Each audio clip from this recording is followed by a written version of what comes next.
Hi there, I'm Emily, 29 years old, juggling my freelance marketing gigs from my cozy little home office in Chicago. Picture this.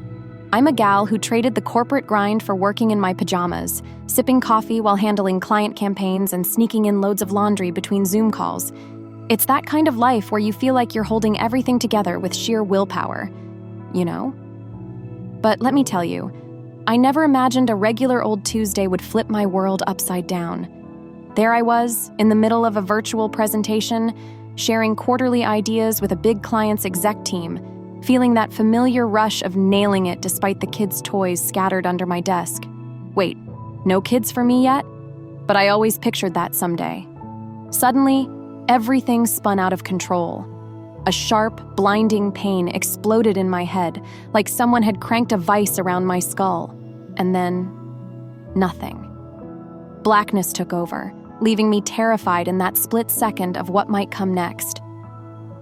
When I came to, I was all alone in a stark hospital bed, surrounded by the steady beep-beep of machines that sounded like lonely heartbeats in an empty room. A kind-faced doctor walked in, holding a clipboard, and gently explained they'd reached out to my emergency contacts, my folks back home. He paused, looking a bit uncomfortable, and said they'd promised to come, but, well, they never did. That moment hit me like a ton of bricks, stirring up all those old feelings of being left behind by the people who raised you, the ones who should drop everything for you no matter what. If you've ever felt that deep ache of abandonment from your own family, that raw hurt that makes you question everything, I get it. Hit that like button, subscribe if you're feeling this, and drop a comment on where you're tuning in from. Stick around because this is a tale about discovering what family truly looks like, beyond blood and expectations. Growing up in our comfy middle-class suburb just outside Boston, we painted this picture-perfect family vibe, the kind you'd see in those glossy holiday cards everyone envies. My dad, Robert, was this admired architect running his own modest firm, always in sharp suits with that no-nonsense look on his face like he carried the weight of providing for us all on his shoulders. My mom, Linda, was the beloved third-grade teacher at the neighborhood school, the one kids adored for her endless patience and fun craft projects that made learning feel like play. Then there was my big sister, Sophia, 3 years older, rounding out our little crew with her straight-A report cards and that effortless glow that turned heads. From the outside, oh honey, we had it made. A charming colonial house with the classic white picket fence that screamed American Dream, family dinners right on time every evening at 6, and those lazy summer getaways to Cape Cod where we'd build sandcastles and chase waves. But deep down, under all that shiny surface, there was this quiet storm I wrestled with every single day, a heartache that gnawed at me like an unfinished chore you can't ignore. I was the overlooked kid, always fading into the background while Sophia shone like the sun. I'd hear Dad say things like, "Look at your sister's amazing science project. First place again. Why can't you push yourself like she does?" And it stung so bad, making me feel small and unseen. It wasn't that I slacked off. I kept a solid 3.8 GPA all through high school, dove into debate club debates that fired me up, and spent weekends volunteering at the animal shelter, cuddling pups and feeling that warm glow of making a difference. But next to Sophia's perfect 4.0, her role as student body president, and that golden ticket to Princeton, my efforts felt like whispers in a shouting crowd. Mom would chime in at parent-teacher conferences right in front of me saying, "Emily just needs to try a little harder. We know she's got it in her, unlike her sister who sails through everything." Those endless comparisons became the background noise of my childhood, echoing in my head during quiet moments, making me doubt if I'd ever be enough. Bringing home an A-, it was met with, "But Sophia would have turned that into an A+. What happened?" Winning second place in the regional art contest felt huge to me. But at the event, Mom and Dad showed up only to reminisce about Sophia's first place win years before, their voices carrying over the crowd while I stood there clutching my ribbon, heart sinking. My sweet 16th birthday landed on the same weekend as Sophia's big college sorority event, and my parents drove hours to help her get ready, leaving me with a grocery store cake and a scribbled note promising a makeup celebration that never happened. I sat alone that night, blowing out candles and wishing for a family that saw me first. By high school graduation, I'd learned not to hope too hard. They came sure, flashing smiles for photos as I crossed the stage. But the dinner after was all about Sophia's fresh engagement to Michael, a med student from a fancy family, with my Northwestern acceptance barely getting a nod. "Chicago's so far," Mom had frowned. "Sophia picked a school close to home, you know." Dad added, "It's decent, though not quite Princeton level." I chose Northwestern on purpose, craving that distance from Boston's shadows, a fresh start where I could breathe without the constant pressure crushing my spirit, where my dreams weren't dimmed by someone else's light. It was my quiet rebellion, a step toward claiming my own path, even if it meant lonely nights wondering if they'd ever miss me. Sophia dove right into that picture book married life, settling just a short drive from Mom and Dad, popping out 2 adorable kids, a boy and girl with those golden curls like hers. Within a few years, turning her spacious colonial home into a mirror of moms with perfect decor and hosting those elegant dinner parties for Dad's clients. She'd post it all on social media, these snapshots of bliss that made my heart twinge with a mix of envy and hurt, like scrolling through someone else's happier life. "Your sister's got such a wonderful family," Mom would sigh on our rare phone chats, her voice laced with that subtle nudge. "When are you going to find someone and start your own, Emily? Time's ticking, sweetie." It didn't matter that I'd carved out a thriving freelance career from my home setup, landing big clients and building a network that made me proud, or that I'd made real friends who cheered my wins without strings. In their eyes, I was falling short on what really counted: a husband, babies, and staying close enough for Sunday dinners. That last Thanksgiving I braved, going home 2 years back, it broke something in me, honey. They'd turned my old bedroom into a playroom for Sophia's little ones without a heads up, so I ended up on the lumpy basement pull-out sofa while her family claimed the cozy guest suites. "We figured you wouldn't mind," Mom said casually when she caught my stung look, "since you're hardly ever here anyway."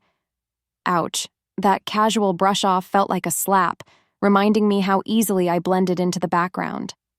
At dinner, Sophia held court with tales of her kids' cute milestones and Michael's big promotion, her laughter filling the room while I tried slipping in news of my latest client win, a major campaign that had me beaming inside. Dad just glanced at his watch and offered more turkey, like my words evaporated into thin air. I cut out early, mumbling about a work deadline, and no one batted an eye or called to check if I'd made it back safe through the snowy roads. 3 weeks later, Sophia tagged me in a glowing family photo from the day after I left, caption reading, "Family complete," as if my spot was better empty. That hit deep, stirring up waves of sadness and anger I'd bottled for years, making me realize I'd never climb their priority list no matter how hard I tried. So I let go, easing into sparse holiday calls and quick texts, pouring my energy into my Chicago life, my sunny apartment filled with thrifted treasures, my freelance hustle that let me work on my terms, and telling myself it was okay to build walls for my own peace.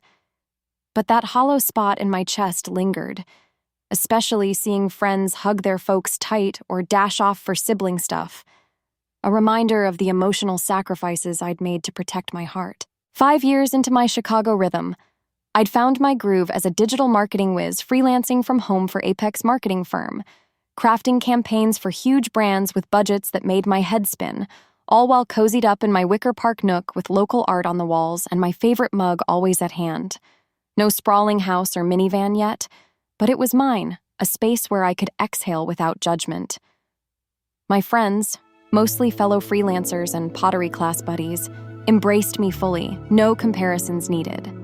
The miles from my family gave me room to grow, to stop measuring myself against Sophia's flawless yardstick, and our chats settled into polite updates. I'd call for birthdays, hear the latest on her idyllic world, share sanitized bits of mine, and send gifts for the kids that often went unthanked. I convinced myself this was healthy adulthood, that many gals keep family at arm's length for sanity's sake, ignoring that quiet ache when holidays rolled around alone. Work became my rock, my sense of self, the validation I'd craved forever. Each nailed project, glowing client review, or new gig proving I was worthy on my own. I'd pull long hours from my desk, blending work with home life in that way us work-from-home moms, or wannabe moms, do, skipping breaks to tackle one more email. My boss, Mark, loved my drive, but leaned on it hard, joking in team calls. Emily's our go-to powerhouse. No hubby or kiddos pulling her away, so she's always game for extras. I'd chuckle along, but it pricked, highlighting my solitude. The headaches crept in 6 months back, mild at first, brushed off with aspirin and more coffee. Then fatigue hit, the kind no nap fixed. Dizzy spells when I'd stand from my chair too fast. Sleepless nights staring at the ceiling despite bone-tired exhaustion from juggling deadlines, and that inner voice whispering I wasn't doing enough. "You need a break, girl," my friend Sarah said over a quick lunch video chat, eyeing my weary face. "When's the last time you unplugged for real?" I couldn't recall. There was always another pitch, another revision, reasons to push self-care aside like yesterday's dishes. The Peak Athletics account was my big break, a national sports brand wanting a fresh rebrand for younger crowds, and they'd picked me to lead from home. Mark hinted success could mean a full-time remote director role, more stability, my own virtual team. Dream stuff for a gal building her world solo. "This is your shot to shine," he said, emailing stacks of research. "Concepts by Friday, presentation in 3 weeks." I dove in deep, working dawn to dusk in my sweats, forgetting meals, powering through headaches that now demanded stronger meds.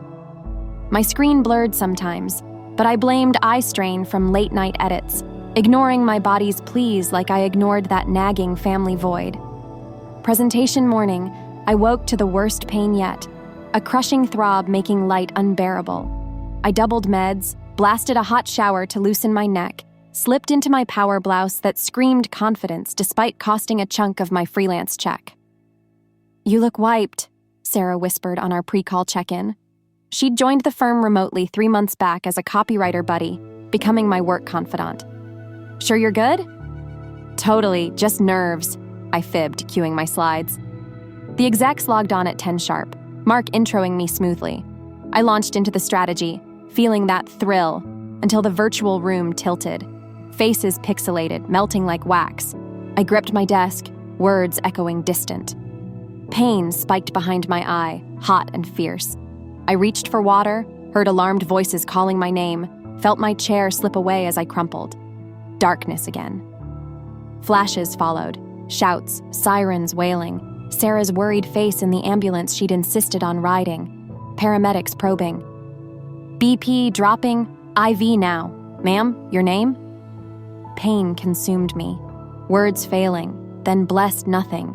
Waking fully, the room was dim, IV dripping, machines humming softly like a lullaby I didn't want. My throat parched, head a dull ache. A nurse spotted me stirring. "Back with us. Scared us good. I'll grab the doc." "What happened?" I rasped. "Collapsed mid-call. Your friend Sarah rode along but headed back to wrap things. Doc's coming." Dr. Lee, a warm-eyed woman in her 40s, arrived direct but kind. "Ms. Thompson, Northwestern Memorial. Severe dehydration, exhaustion, but tests show more. Called your parents. They said they'd come, but..." Her trail off said it all. Ice settled in my gut. Of course they hadn't. Why keep them as contacts? Lingering hope, maybe, that in crisis they'd finally choose me. "Boston's far," I mumbled, excusing what I shouldn't. She nodded understandingly. "You're not alone. Sarah's worried and our staff's top-notch." As she outlined tests, meds, symptoms, detachment washed over me. I'd always wondered if real need would summon them. Now I knew. It wouldn't. The room became my bubble. Sterile smells, tray meals, nurse footsteps on linoleum like clock ticks. Time blurred into doses and shifts. Meds fogged me. Sleep came in fits. Next morning, Sarah was there, phone in hand. "Hey, sleepyhead. Feeling okay?" "Like roadkill," I admitted, easing up, head swimming. "The presentation?" She eye-rolled. "Priorities. You collapsed, Em. Mark finished, client sent flowers, worried sick." She nodded to a sweet bouquet. Mark? Asked when you're back. Timeline's tight. Classic. Brought stuff, she said, unpacking PJs, essentials, my charger, a book from home, using my spare key. Kindness choked me up. This near stranger showing up while bloodkin ghosted. Parents call? Her pause hurt. Not sure. Nurses know. Busy far. I rushed. 2-hour flight, she edged, but shifted. We gossiped till vitals check. Afternoon, Dr. Lee and neurologist Dr. Singh returned grave. Tests concern us, Dr. Lee started. Symptoms point to cranial pressure. Dr. Singh added, MRI needed. Could be inflammation, fluid, or a mass. Mass? Dread iced me. Tumor? They nodded carefully. Fear clawed. Alone with this? MRI tomorrow. Parents updated? Sympathy softened Dr. Lee. Called again. Your dad said arranging, but time needed. For a flight? While I faced tumor fears, wound ripped open. Alone after, walls closed in. Calling them? Pride said no. If they couldn't bother, why beg? Evening shift brought Maria, a chatty nurse who'd become my lifeline. No visitors? Out of state. Hollow. You've got me till morning. Warning, I gab. Her tales of cats, podcasts, sisters die, fail soothed like warm tea. Many alone for big stuff? More than you'd guess. Family's messy, but we step in like kin. Got you. Words lingered amid worries. Phone silent. No Boston buzz, just work pings I ignored. MRI was hell. Noisy tube, panic rising, breathing focused. Back shaky, waiting endless. Sarah texted visits. Maria off, new nurse quiet. Hours dragged, phone mocking. No family concern? Or did Sophia's event trump? By day 3, acceptance sunk in. Even this wasn't enough. Devastating yet liberating. No more hoping. Boredom led to social scroll, ignoring instinct. Notification. Sophia tagged me. Curiosity won. Photo. Them at Six Flags, matching tees. Thompson Family Fun Day 2025. Timestamp post-collapse. Caption. Family day without the drama. Smaller's sweeter. Perfect everything. Likes, comments gushing. Beautiful fam. Knife twist. Without drama me? Celebrating my absence while I feared alone? Tears burned, but no, refused reaction. Knock. Doctors with results. Mass in frontal lobe, likely meningioma. Benign but needs removal. Dr. Singh showed scan. Surgery soon. Brain surgery. Numb. Risks. Recovery blurred. Alone. Someone to call? Six Flags flashed. No. After, silence. Unfairness unleashed sobs. Maria arrived. Closed door. Bad? Nodded. She listened to diagnosis, family neglect, photo, surgery fears. Drained, she sat. 10 years back, stage 3 breast cancer. Hubby left, parents gone, sis abroad, alone through it all. How? Day by day. Found family and neighbors, work, patience. Blood can fail, chosen stronger. Not sure I'm brave. We all are when needed. Let Sarah help. Support groups here. Tell family, your call. No wrong, but not from spite. Words echoed, phoned several times, stopped. No tell, not yet. They'd earn it. Free from approval chase. Surgery eve calm after shock. Dr. Singh detailed. Incision, skull bit out, tumor gone, bone back. 5 hours, ICU 3 days, 2-week stay. Recovery marathon, need help post-discharge? Nodded vaguely. Sarah took day off, bag of distractions, mags, chess, movies. Distract till they wheel you. Normalcy perfect. We laughed. She won chess. Paperwork. Next of kin? Sarah. Me. I'm her contact now. Eyes burned. Don't have to. Duh. Plants need watering. Maria swapped numbers with Sarah for visits. Ease stunned. Strangers stepping up versus families void. Maria gave list. Similar patients open to chats. Sometimes shared gets help. Visited. Martin post-same surgery, thriving. Sophia single mom with lymphoma, family far. Darius disowned student with leukemia. Ruth stroke recovery, kids distant. Jackson divorced dad post-accident. Stories wrapped me. Less alone, resilient community. Slept sound, woke ready. Prep blur. Sarah squeezed hand prior. Got this and me. Anesthetized, counted back. Waking hazy, pain, confusion, fragments. Stable, good. Surface to Sarah. Great, tumor out fine.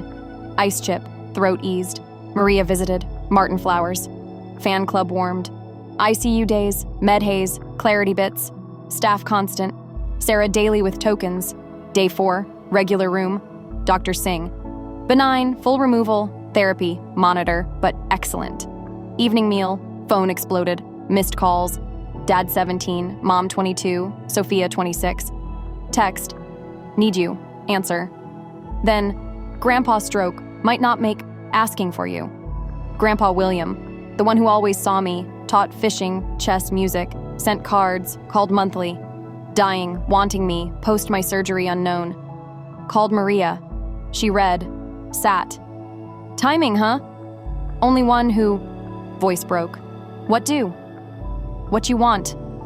Memories flooded. 8-year me fishing dawn, him praising bravery, art show proud. Post-holiday calls understanding. See him. Maria fetched Dr. Singh. No travel 2 weeks. Plane pressure risks car 2. Tears. Can't goodbye? Video calls. Sarah.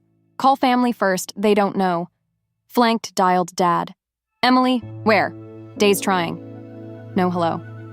Hospital dad? Collapsed, brain tumor, surgery 4 days back. Silence. Serious? Why no tell? Laughed bitterly. Hospital called. You said coming, but 6 Flags instead. Pause. Thought not bad. Dehydrated. No check? Alone diagnosis, surgery. Should've. Sorry. Hollow apology. First ever. Grandpa? Bad stroke. Not optimistic. Can't travel. Video? Yes. Mom, Sophia here. Want talk. No. Tired. Just Grandpa. Hung. Drained. Sarah. Great boundaries. Maria. Reality check needed. 3 hours, video. Dad adjusted. Mom, Sophia, background uneasy. Grandpa, Emily, his face lit, eyes sharp. Emmy girl, saw bandages. What? Minor surgery. Liar, tumor, brave. Tears, his concern first. Okay, full recovery. Good. Lake house yours, papers done, your spot. Memories, summers fishing, reading porch, loons, sanctuary. Don't have to. Done. Care for it. Gaze firm. Stop running. From them. Talk, make hear, decide. Running hurts. Truth hit. Fled pain, never confronted. Will. Now, tired. Love you. Love too. Asleep. Dad. Rest. Saw me. God. Head. Brain surgery. Should have been. Yes. Mom. Hair. Grows back, trust not. Sophia. If new serious? New hospitalized, enough for normal family, but 6 Flags without drama. Flush. Meant. Did. Happier without me. Lifetime that. Dad. Mistake. Love you. Do? Love shows up. Mom. Supported always. When? Chose me over Sophia? Silence. Hanging. Rest. Tell Grandpa tomorrow. No come. Have people. Ended. Phone off. Promise kept. Truth free. Sarah back. Went well? Needed. Healing focus. 2 weeks post against advice but cleared. Trained to Boston with Sarah bodyguard Maria instructions. Grandpa stabilized, poor outlook. See him thank for seeing me. Colleagues meal deliveries, Martin cottage offer. Family's attempts awkward. Dad daily calls, health asks no deep. Mom flowers no note. Sophia deleted post, vague tag. Not genuine, no neglect acknowledgement. For Grandpa, not them. Journey exhausting, pain jolts. Hotel rest first, morning hospital, no family alert. Room empty-ish, Grandpa window gazing. Emmy, surprise joy. Came, kissed cheek. Of course, noted incision, paleness. Too soon. Pot kettle, teased. Thank for lake house, but more, seeing me. Hand squeeze. Proud. Strength, heart. Tears. From you. Talked them. Told feelings, not heard. Some can't fix. Shook head. Complicated, mistakes but love. Don't know show. Door. Family with coffee. Froze. Mom. Here? Shouldn't travel. Hello, too. Dry. Dad. Should have said, pick up. Managed. Sarah cared since surgery. Silence heavy. Sophia bright. Look good, considering. Brain surgery. Say it. Grandpa chuckled. Sharp. Need it. To them. Sit. Truth time. No argue. Watched drama years, kept quiet, dying so blunt. Dad. Not dying. Am. Family die too? To Dad. Failed Emily. Gave Sophia all. Left her invisible. Mom. Love equal. Not if not fair, measured only. Tears at articulation, invisible. To Sophia. Accepted. Enjoyed golden. Never stood up. Not fault overshadowed. Can't help success. But threw in face, tagged while hospital. Didn't know surgery. Knew hospitalized. No check, posted better without. Ashamed. Thoughtless. Cruel. Lifetime afterthought. Dad paced. One mistake. Sit. Listen. To me. Your turn. Say all. Deep breath. Tried, seen, grades, awards, never enough. Moved, escape measurement. Never meant. Intention, no change, impact. Alone surgery, believed, uncared. Silence. Sophia. Now? Depends. Need change, seen, priority. Mom tears. Do better, love. Love needs effort, show up, not enough. Grandpa beeped, tired. Enough, rest. Stood. Back tomorrow. Dad humble. Chance? Prove. No promises, not running. Start.